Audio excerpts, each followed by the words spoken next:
We're counting down 10 D'Angelo facts you didn't know, revealing the hidden stories behind the legendary musician's rise, fall, and final legacy.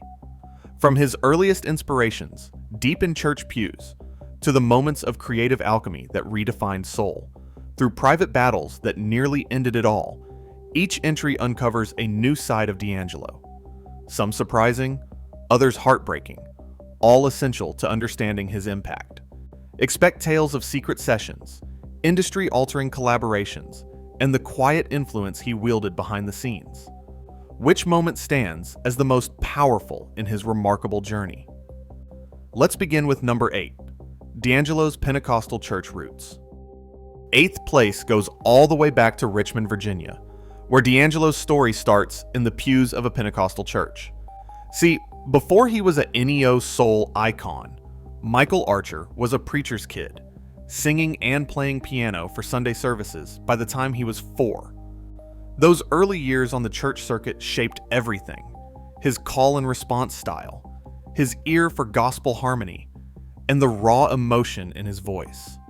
Church wasn't just a backdrop, it was his first stage, and the place where he learned to turn feeling into music. That spiritual foundation never left him. Number 7 is all about the Brown Sugar DIY demos. Before D'Angelo became the face of neo soul, he was holed up at his mother's house in Richmond, recording on a 4-track Tascam and sequencing beats with an Ensoniq EPS-16. He played every instrument himself, building tracks layer by layer in his bedroom. No fancy studio, just raw talent and a stubborn ear for soul. The title track, Brown Sugar, actually started as a happy accident. A groove born from a studio mistake that D'Angelo and co-producer Ali Shaheed Muhammad turned into a hit within 20 minutes. That homemade sound changed R&B forever. Number 6 drops you right into Electric Lady Studios, where D'Angelo and the Soulquarians turned recording into a full-blown ritual. See, instead of chasing radio singles, they booked Studio A around the clock for months, sometimes a year straight, stacking up hundreds of hours of tape. Questlove, Jay Dilla, Erykah Badu, and Common drifted in and out, jamming live with vintage Neve and API consoles. No click tracks allowed. Every groove was built on the spot, with D'Angelo layering harmonies and letting the music breathe. That analog, all-night energy gave Voodoo its smoky, unpredictable feel, capturing a moment when soul music was reborn in real time. Number 5 is the fallout from the untitled How Does It Feel video. See, when that single-shot clip dropped in December 1999, it was supposed to be a bold artistic statement. Directors Paul Hunter and Dominique Trenier stripped everything back, leaving just D'Angelo's voice and body framed against black. But the reaction was instant and overwhelming. Fans started shouting for him to take his shirt off at concerts, and the label doubled down, pushing the sex symbol branding hard. Suddenly, every headline was about his abs, not his music. The pressure got so intense, D'Angelo described feeling trapped, like he couldn't escape the image that made him famous. That discomfort set the stage for everything that came next. Number 4 is where everything falls apart.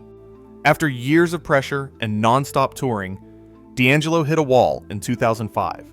First, a DUI and drug possession arrest in Virginia.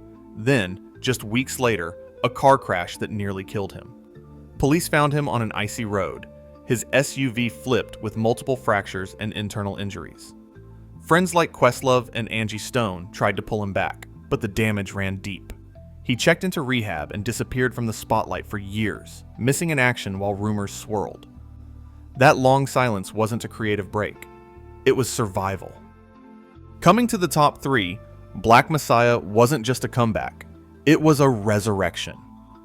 After nearly 15 years out of the spotlight, D'Angelo started holding secret late-night sessions with Raphael Saadiq and Questlove, refusing label pressure and working in total silence for 3 years. The album dropped out of nowhere in December 2014, just days after protests erupted in Ferguson, Missouri. D'Angelo rushed the release, saying the world needed music that spoke to the moment. Critics called it a masterpiece, a fusion of protest, gospel, and funk that proved D'Angelo could turn pain and struggle into something urgent, raw, and absolutely triumphant.